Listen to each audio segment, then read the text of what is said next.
வணக்கம். நம்ம சேனலுக்கு தொடர்ந்து ஆதரவளித்துக் கொண்டே இருக்கும் நல்ல உள்ளங்களுக்கு நன்றி. தொடர்ச்சியாக ஆதரவு கொடுங்க. வரக்கூடிய தகவல்கள் மிக மிக அதிர்ச்சி அளிக்கக்கூடிய தகவலாக இருக்குது. இன்னும் கொஞ்சம் போனால் ராகுல் காந்திக்கே ஓட்டுரிமை இல்லைன்னு சொன்னாலும் சொல்லுவாங்க. ராகுல் காந்தி பிரியங்கா காந்திக்கு ஓட்டுரிமை இல்லை, தமிழ்நாட்டில் ஸ்டாலின் அவர்களுக்கு உதயநிதி அவர்களுக்குலாம் ஓட்டுரிமை இல்லை, என் திருமாவளவன் அவர்களுக்கு ஓட்டுரிமை இல்லைன்னு கூட சொல்லக்கூடிய காலம் வரும். என்னங்க இது மாதிரி அதிர்ச்சியாக பேசுகிறீங்கன்னு? ஆமாம், பீகாரில் வரக்கூடிய தேர்தலில் அவர் இந்தியா கூட்டணியுடைய முதல்வர் வேட்பாளராக இருக்கக்கூடிய தேஜஸ்வி யாதவ் பேரே பட்டியலிருந்து நீக்கப்பட்டு விட்டது. தேஜஸ்வி சொல்கிறார் என் பேரே இல்லைங்க அப்படின்ட்டு. இதை விட காமெடி என்னென்னா, தேஜஸ்வியோடைய தம்பி பேர் இருக்குது, அவங்க அக்கா பேர் இல்லை. அதையும் தாண்டி அதில் இருக்கக்கூடிய 3 அமைச்சர்கள் இருக்காங்க, அமைச்சர்கள் பேர் இல்லை, அவங்க தம்பிகள் பேர்லாம் இருக்குது. என்னங்க புது குழப்பம் அப்படின்னா, இதுதான் குழப்பம். வேகமாக நம்ம பண்ணுறோன்னு சொல்லிட்டு இன்றைக்கி பண்ணுற விஷயங்கள் பார்த்தீங்கன்னா, எதுக்கு இஸ்லாமியர்களையும் ஒடுக்கப்பட்ட மக்களையும் நம்ம தூக்கணும்? ஸ்ட்ரைட்டாக முதல்வரையே தூக்கிட்டோம்னா, முதல்வரே பட்டியல் இல்லைன்னா அப்படி ஓட்டு போடுவார்.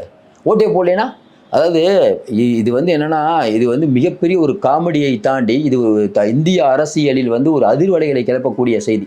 அதையும் தாண்டி அந்த மிஷின் ஓட்டர் மிஷினுக்கும் அங்கே இருக்கக்கூடிய கண்ட்ரோல் யூனிட்டுக்கு நடுவில் ஒரு பெட்டி இருக்குது. அந்த பெட்டி மாதிரி ஒன்று வச்சுருப்பாங்க, பார்த்துருப்பீங்க. அந்த பெட்டி இருக்குது, அதில் பல விஷயங்கள் இருக்கிறது. ஏற்கனவே உங்களுக்கு தெரியும், டெல்லியில் சட்டமன்றத்துக்குள்ளேயே இதை ஹேக் பண்ண முடியும் நிரூபித்து காட்டியிருக்காங்க. எப்போ உச்சநீதிமன்றம் இதை ஏற்றுத்தான் ஆக வேண்டும். ராகுல் காந்தி சொல்கிறாரு, அடுத்த 2 நாட்களில் ஒரு மிகப்பெரிய ஒரு விஷயத்தை இந்திய மக்கள்கிட்ட நான் காட்ட போகிறேன். இவர்கள் ஓட்டு திருட்டில் ஈடுபட்டதற்கான ஆதாரம் என்னிடம் இருக்கிறது. அப்படி என்ன இன்றைக்கி காங்கிரஸ் கட்சிக்கு மாநாட்டில் அவர் பேசிய பேச்சு மிக முக்கியத்துவம் வாய்ந்ததாக கருதப்படுது. மகாராஷ்டிராவில் என்ன நடந்தது, ஹரியானாவில் என்ன நடந்தது, டெல்லியில் என்ன நடந்தது, இப்படி தொடர்ச்சியாக போன நாடாளுமன்ற தேர்தலில் எப்படி நடந்தது. ஏற்கனவே குரோசி அவர்கள் முன்னாள் தலைமை தேர்தல் ஆணையர் கண்டிப்பாக சொல்லியிருக்காரு, இது தேர்தல் ஆணையத்தின் நடவடிக்கை கொஞ்ச நாளாக சரியில்லை. யாரெல்லாம் அன்ஃபிட்டான ஆளுங்களாக இருக்காங்களோ, பிஜேபிக்கு சப்போர்ட் பண்ணுறாங்களோ, அவங்கள தான் தூக்கிட்டு போய் தேர்தல் ஆணையராக நியமிக்கிறாங்க. இப்போ இருக்கக்கூடிய ஞானேஷ்குமார் யார்? அமித்ஷாவுடைய பர்சனல் செக்ரட்டரியாக இருந்தவர். அவரை தூக்கிட்டு போய் நியமித்தாங்கன்னா எப்படி நியாயமானதாக இருக்க முடியும்? நம்ம மறுபடியும் சொல்கிறோம், இன்றைக்கி இருக்கக்கூடிய சூழ்நிலையில் நீங்களே கொஞ்சம் யோசனை பாருங்கள்.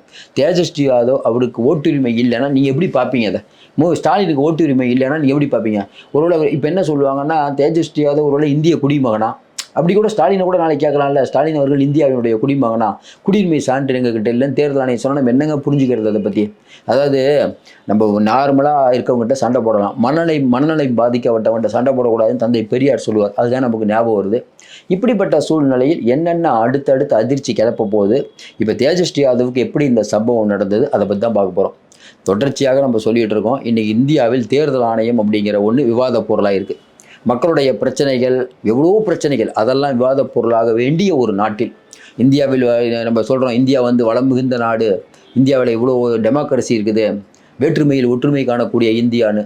ஆனால் உலகத்தில் எங்கேயாவது தேர்தல் நடத்தின எல்லோரும் சொல்லுவாங்கல்ல, இப்போ அமெரிக்காவில் கூட தேர்தலில் முறைகேடு நடந்ததுன்னு ட்ரம்ப் ஆதரவாளர்கள்லாம் உள்ளே பூந்தாங்க. அதுக்கப்புறம் அப்படியே விட்டு அடுத்தடுத்து வந்துடுவார். இங்கே அப்படி இல்லை, ஒருத்தர் மட்டுமே ஜெயிச்சிட்டு இருக்காங்க. அப்படிங்கும்போது சந்தேகம் வரல, என்னங்க ஒருத்தர் மட்டுமே தொடர்ந்து ஜெயிக்கிறாங்க, இது எப்படிங்க?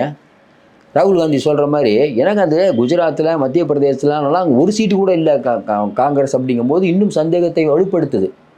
6 மாதத்துக்கு முன்னாடி மகாராஷ்டிரா தேர்தல் நடக்குது, காங்கிரஸ் ஜெயிக்குது. அப்புறம் சட்டமன்ற தேர்தலுக்கு காங்கிரஸ் படுதோல்வி.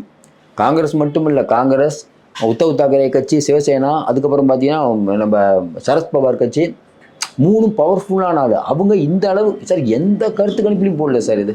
இதுவரைக்கும் எவ்வளோ கருத்து கணிப்பில் ஓரளவுக்கு தப்பாக வந்திருக்கும். ஹரியானாவில் கூட பார்த்தீங்கன்னா காங்கிரஸ் ஜெயிக்கும்னாங்க, பிஜேபி ஜெயிச்சது. காங்கிரஸ் ஓரளவுக்காக ஜெயிச்சது. இங்கே மிக மிக படுதோல்வி. அப்போ ராகுல் காந்தி சொல்கிறாரு, எனக்கு தேர்தல் ஆணையத்தின் மீது சந்தேகம் இருக்கிறது அப்படின்ட்டு.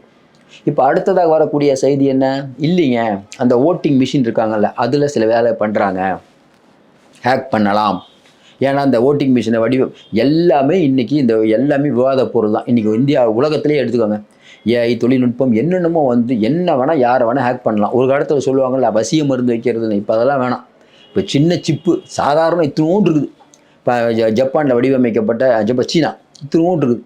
அதை வச்சுட்டிங்கன்னா போதும், எங்கே வேணாலும் போய், அதாவது என்னென்னா அணு உலைகள், பக்கத்து நாட்டு அணு உலைகளுக்கெல்லாம் இது ஃபோட்டோ எடுக்குது, இவ்வளோண்டு கேமரா. அப்போ மனிதனுடைய அந்தரங்கம் அப்படிங்கிறது நீங்கள் வெளி உலகத்துக்கு வந்துருச்சு, ஒன்றுமே பண்ண முடியாது. நீங்கள் எப்பயுமே உங்களை வாட்ச் பண்ணிகிட்டு இருக்காங்கிற நிலைமையோடய செயல்படணுங்கிறாங்க. அந்த ரேஞ்சில் போயிட்டுருக்குது. அதில் தேர்தல் ஆணையம் மட்டும் எப்படி தப்பி போகும்? தேர்தல் ஆணையம் தொடர்ந்து இதை சொல்லிக்கிட்டே இருக்குதே. பிரதான எதிர்க்கட்சியான காங்கிரஸ் கேட்டதை நம்பலை. இப்போ தேஜஸ்வி யாதவ் ஓட்டர் லிஸ்ட்டில் இல்லை. இப்போ தலைமை தேர்தல் அதிகாரி என்ன சொல்ல போகிறார்? வெரி சாரி, இந்த ஒரே ஒரு வார்த்தை தான், அவ்வளோதான் சொல்லுவாங்க, வேறு எதுவும் சொல்ல மாட்டாங்க. ஏன்னா இவங்க வேக வேகமாக பண்ணதில் ஏகப்பட்ட குளறுபடிகள் பண்ணி தான் வேகமாக அதாவது பதறாத காரியம் சிதறாதும்பாங்க. பதற காரியம் சிதறும். எப்படி அந்த அளவுக்கு வேக வேகமாக நீங்கள் வந்து ஆளை போடுவீங்க? ஒரே நாளில் 1,18,00,000 வாக்காளர்கள் வந்து தங்க பேரை பதிவு பண்ணிட்டாங்கன்னு தேர்தல் ஆணையம் சொல்லுதுங்க. நம்ம ஒன்றும் புரியலைங்க. கரெக்டாக 13ஆம் தேதி பார்த்தா ஒருத்தர் கூட தங்கள் பேரை சேர்க்கலை. ஏன்னு பார்த்தீங்கன்னா அன்னைக்கு தான் ஒரு வீடியோ வைரல் ஆகுது. என்ன வீடியோ? அந்த அஜித் அஞ்சு அப்படிங்கிறவர் எடுத்த வீடியோ. தேர்தல் ஆணையம் ஃப்ராடு பண்ணுது, ஒரே இடத்துல உட்காந்து இவங்களே எல்லா கையெழுத்தும் போட்டு அப்லோட் பண்ணிட்டு இருக்காங்கன்னு வீடியோ எடுத்து வைரல் ஆயிடுச்சு. அன்னைக்கு டேட்டில் மட்டும் தேர்தல் ஆணையம் எந்த விதமான ஆட்களும் வந்து எங்ககிட்ட வந்து சேரலை. அன்னைக்கு ஃபுல்லாக ஃப்ரீ. ஏன்னா பதட்டம், என்ன பண்ணுறதுன்னு தெரியல. அப்போ தேர்தல் ஆணையம் தொடர்ந்து சந்தேகம். ஏற்கனவே சொன்ன மாதிரி இந்தியாவில் இருக்கக்கூடிய மிக மிக முக்கிய அமைப்பான ஐபியில் இருக்கக்கூடிய நிலைமை இன்னைக்கு என்ன? கொஞ்சம் யோசனை பாருங்க. தேர்தல் ஆணையத்தை ஒரு பக்கம் முறைகேடுன்னா ஐபியில் அதை விட தாண்டி முறைகேடு. ஐபியில் இருக்கக்கூடியவர்களை பார்த்தா தொடர்ந்து ஐபி அப்படிங்கிறது இந்தியாவுடைய பாதுகாப்பு சம்மந்தப்பட்டது. தப்பம் குமார் தேக்கா அவர் தான் இப்போ ஐபி ஆஃபீஸர். தப்பம் குமார் தேக்கா. இந்த தப்பம் குமார் தேக்காவை தொடர்ந்து 2 ஆண்டுகளாக 3ஆவது தடவையாக பணி அவரையே தொடர வைக்கிறாங்க. ஏன்? தப்பம் குமார் தேக்கா விட்டா இந்தியாவில் ஆளே இல்லையா? ஏன்னா இந்தியாவுடைய உள்நாட்டு பாதுகாப்பு சம்மந்தப்பட்ட ஒரு விஷயத்தில் தப்பம் குமார் தேக்காவை ஏன் போடுறாங்க அப்படிங்கும்போது நமக்கு பல விஷயங்கள் யோசிக்க தோணுது. மாலைக்கான் குண்டு வெடிப்பில் திடீர்னு எல்லாரும் விடுதலை ஆகிறாங்க. என்னங்க எல்லாரும் விடுதலை ஆகிட்டாங்க, ஒருத்தர் கூட குற்றவாளி இல்லையா? மசூதிக்கு பக்கத்தில் குண்டு வெடிச்சதுங்க, என்னங்க அது பெரிய குற்றமாச்சேங்க. பிஜேபியில் இருக்கக்கூடிய அந்த துறவி மாதிரி ஒரு அம்மா இருக்கும், வெளியில் வர்றாங்க. உடனே ரவிசங்கர் பிரசாத் பிஜேபி சேர்ந்த நீதி வென்றது. என்னங்க அது எப்படிங்க விட்டுட்டாங்கன்னா நீதிமன்றம் சொல்லுது இல்லை அவங்க தான் குண்டு வச்சாருங்கிறதுக்கான சரியான ஆதாரத்தை இவங்க ப்ரொடியூஸ் பண்ணாதது யார் குற்றம்? கொஞ்சம் யோசனை பாருங்க. ஏன்?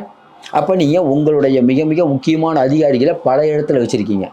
இதே மாதிரி தான் பார்த்தீங்கன்னா சஞ்சய் குமார் மிஸ்ரா, இடியுடைய டைரக்டர், முன்னாள் டைரக்டர், அவருக்கும் இதே மாதிரி எக்ஸ்டென்ஷன் கொடுத்தீங்க. இடியோட டைரக்டர் தொடர்ந்து இடியோட டைரக்டர் ரிட்டையர்ட் ஆனாலும் அவருக்கே எக்ஸ்டென்ஷன் கொடுத்தீங்கன்னா உங்களுக்கு தான் சாதகமாக இருப்பார். நீங்கள் தான் சார் போஸ்டிங் கொடுத்துருக்கீங்க. பதவியே உங்களால் தான் இருக்குது. அவர் போஸ்டிங் முடிஞ்சு போச்சு. உச்சநீதிமன்றத்துக்கு வழக்கு போய் சஞ்சய் குமார் மிஸ்ராவை மாற்றுங்கன்னு சொன்னோம். நீங்கள் என்ன சொன்னீங்க? 1 வாரம் டைம் கேட்டீங்க. 1 வாரத்துக்கு அப்புறம் மறுபடியும் போகிறோம், 1 மாதம் டைம் கேட்டீங்க. நீதிமன்றம் விட முடியாதுங்க, நீங்கள் உடனே ஆளை மாற்றுங்க. அப்போ தொடர்ந்து உங்களுக்கு வேண்டியப்பட்ட அதிகாரிகளை நீங்கள் பதவி காலம் முடிஞ்சாலும் வச்சுக்கிட்டே இருப்பது எந்த விதத்தில் சரி? அப்போ அவர்கள்லாம் யாருக்கு சாதகமாக இருப்பாங்க? கொஞ்சம் யோசனை பாருங்கள். இந்த பெகல்காம் தாக்குதல் முடிஞ்சோன்னா தரைப்படையில் இருக்கக்கூடிய ஒரு இராணுவ தளபதி போய் நேராக போய் ஒரு துறவிகிட்ட போயிட்டு, நான் வந்து என்ன உங்களுக்கு பண்ணணும், நீ வந்து ஒன்றும் இல்லை, ஆக்கிரமிப்பு காஷ்மீரை வந்து விடுவிச்சுத்தா, அதுதான் எனக்கு கொடுக்குற குருதட்சணைன்னு அவர் சொல்கிறார். இந்திய தரைப்படையில் இருக்கக்கூடிய ஒருவர் அந்த யூனிஃபார்மை போட்டுட்டு போகலாமா? சட்டப்படி யூனிஃபார்ம் போட்டுட்டு அங்கெல்லாம் போகவே கூடாது. ஏன் போடுறாரு? யார் அந்த தைரியம் கொடுத்தது? ஏன்னா சங்கிகள் ஆட்சி பண்ணால் அப்படி தான் இருக்கும். காவி மயமாக்கிறத ரொம்ப ரசித்து விரும்புவாங்க. இதே ஒரு இஸ்லாமியர் வந்து அவங்க மத குருவை பார்த்தா எந்த அளவுக்கு கொந்தளிச்சிருப்போம். என்னங்க இந்தியாவில் சிறுபான்மைக்கு இவ்வளோ யோசிக்க மாட்டோம். எல்லாரும் இந்தியர்கள் ஒன்று நம்ம பேசுவோமா பேச மாட்டோமா? எங்கே போயிட்டு இருக்குது நாடு? தொடர்ந்து சொல்கிறோம். தேர்தல் ஆணையத்தில் இன்றைக்கி தேஜஸ்வி யாதவுடைய பேரே இல்லைங்கும் போது அடுத்து மம்தா பானர்ஜி பேர்லேருந்து எல்லா பேரும் தூக்குவதற்கான வேலையை ரொம்ப தெளிவாக பண்ணுவாங்க. இன்னும் குறிப்பாக சொன்னால் மம்தா பானர்ஜி வந்து மேற்கு வங்கமே இல்லை, அவங்க வங்கதேசத்துலேருந்து ஊடுருவி வந்தவங்க, இந்திய குடியுரிமையே இல்லை, அவங்க ஏன் எலெக்ஷனில் நிற்கிறாங்க கேட்பாங்க. எலெக்ஷன் இருந்தால் தானே ஜெயிப்பீங்க. இந்திய குடியுரிமையே பிரச்சனைனா இப்போ ராகுல் காந்திக்கு சொல்கிறாங்கல்ல, ராகுல் காந்தி இந்தியரே இல்லை அப்படின்னு ஒரு கேஸ் போட்டிருக்காங்க. நீங்கள் சிரிக்க நான் சொன்னான், ஏன்னா அங்கே ஒரு எம்பிலாம் ஆகிட்டார், எதிர்கட்சி தலைவர் ஆகிட்டார். ஆமாம், இதே மாதிரி தான் பீகாரில் இருக்கக்கூடிய ஐஏஎஸ் ஆஃபீஸர் சொல்கிறார். ஜேடியூவை சார்ந்தவர் இப்போ எம்பியாக இருக்கார். பாருங்கள், நான் இந்த சொந்த ஊர் எனக்கு இது இல்லைங்க, நானும் வங்கதேசத்துலேருந்து தான் வந்தேன். கிட்டத்தட்ட இங்கே வந்து 70 வருஷம் ஆகி போச்சு. இங்கே வந்து நான் வந்து எம்பியாக வேறு இருக்கேன். திடீர்னு என்னுடைய பர்த் சர்டிஃபிகேட்டில் நான் எங்கெங்கே போகிறது? அத்வானிக்கே பர்த் சர்டிஃபிகேட் இல்லைங்க, அவரே பாகிஸ்தானில் தான் வந்தவர். அப்போ தேர்தல் ஆணையம் தன்னுடைய எல்லையை மீறி செயல்படுதா இல்லையா? இன்றைக்கி ராகுல் காந்தி சொன்னது என்ன தப்பு? அவர் பேசுனது என்ன சொல்கிறாரு பாருங்கள். இன்றைக்கி மகாராஷ்டிராவில் இத்தனை லட்சம் பேர் எப்படிங்க உள்ளே வந்தாங்க? கால்குலேஷனே தப்பாக இருக்கேங்க. இன்னொன்று, உச்சநீதிமன்றம் கொஞ்ச நாளைக்கு முன்னாடி என்ன சொன்னிச்சு? என்னங்க பீகாரில் 35 லட்சம் வாக்காளர்களை வெளியேற்றிட்டாங்கிறீங்க, யாரும் அவங்களாம் தகுதி நீக்கம் பண்ணிட்டான்னு சொல்கிறீங்க. ஒரு தேர்தல் ஆணையம் அப்படிங்கிறது யார் வாக்களிக்க தகுதி உள்ளவர்களோ அவங்கள உள்ளே சேர்க்கிற வேலையில் ஈடுபடணும். நீங்கள் நிறைய பேரை நீக்கிற வேலையில் ஈடுபட்டிருக்கீங்கன்னு கேட்டச்சா இல்லையா? 6 மாதத்துக்கு முன்னாடி தானேங்க தேர்தல் வச்சிங்க, இதே 35 லட்சம் பேர் ஓட்டு போட்டாங்க இல்லைங்க. திடீர்னு 35 லட்சம் நீக்க வேண்டிய அவசியம் என்ன? கேட்குதா இல்லையா? அப்போ அந்த எலெக்ஷனில் நடந்தது முறைகேடா? இப்போ உச்சநீதிமன்றம் இருக்க ஆப்ஷன் என்ன? 2010 இதில் வந்து வரைவு திருத்தம். ஏற்கனவே ஓட்டர் மிஷினில் பிரச்சனை, பிஜேபி ஏதோ ஒன்று பண்ணுதுன்னு எல்லாரும் சொல்லிட்டு இருக்கும்போது அதையும் தாண்டி இன்னொரு ஸ்டெப்பு. எப்படி அதாவது ஓட்டு மிஷினில் ஒரு ஃப்ராடு பண்ணுறாங்கன்னு கேஸு. இவங்க என்ன பண்ணுறாங்கன்னா ஓட்டு போடுற மக்களையே தகுதி நீக்கம் பண்ணிட்டா எதுக்கு ஓட்டு போட்டு அதை ஹேக் பண்ணிக்கிட்டு.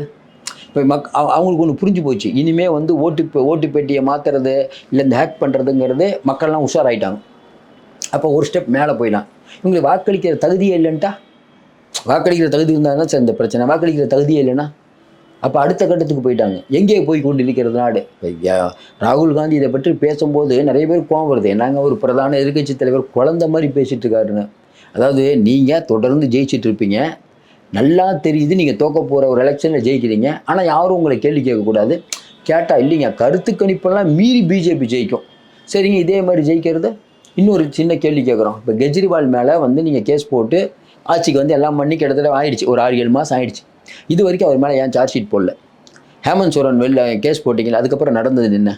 அப்போ நீங்கள் ஒரு ஆள் மேலே கேஸ் போட்டு ஒரு ஆள் மேலே கேஸ் போடுறது, தேர்தலுக்கு முன்னாடி கேஸ் போடுவீங்க ஈடியை வச்சு, இது ஒரு பக்கம்.